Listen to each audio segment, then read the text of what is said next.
Today I'll be reading from Turning Within, Reclaiming Your Soul from Shadow, page 62, Recoding the Western Mind.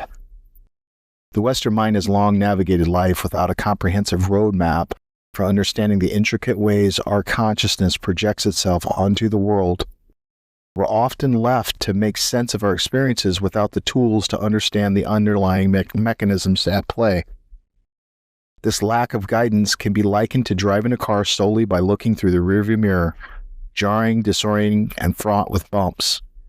The only solution is to clean the windshield before you drive so the road ahead presents itself to you with a clear, direct view.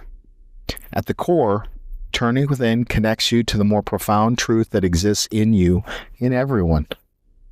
By utilizing your contemplative eye to its maximum advantage, you gain a path to liberation by rising above the part of you caught in the suffering. You feel a sense of enlightenment. Turning Within activates what Jung termed active imagination. It's a meditative technique that allows you to step out of the story you believe to be self-evident and into a more profound realization of who you really are. Turning Within is the practice of bringing consciousness to the unconscious. It's the practice of stripping away the lies to get to the truth. There are reasons, though, why you lie. You lie because the truth is uncomfortable. Exploring more profound realizations offers more significant insights, and it requires you to see through the more elegant lens than your rational thought can access. Einstein was right when he said you can't get out of a problem with the same level of thinking that you got into it with. Think of your practice as an active meditation. We face and investigate areas where we are resistant.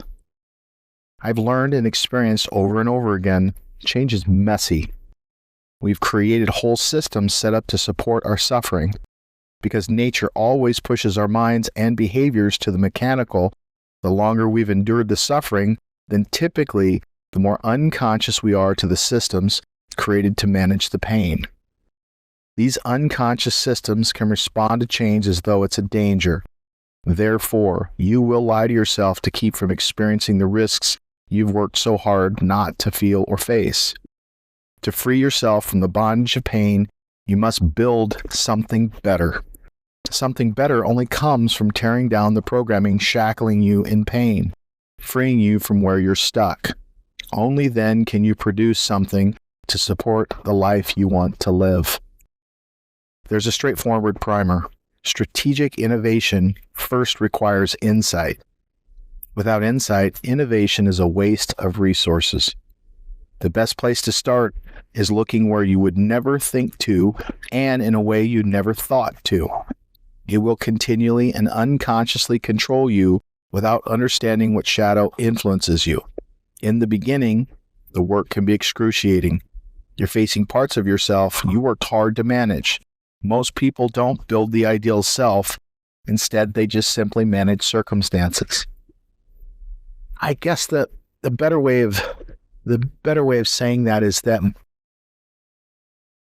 most of me is still managing circumstances.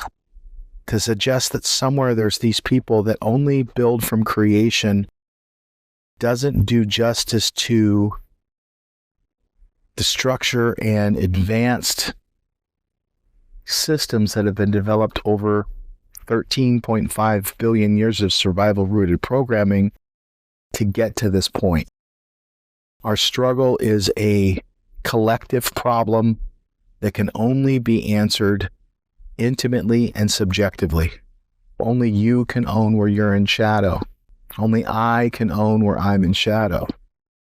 But as I do the work where I'm stuck, some part of the system that is the great mind learns. And as I learn, you learn. And as you learn, I learn. Let this be your rally call. Where's your work at? Where's your living inquiry? How are you learning to bring consciousness to the unconscious? Thank you.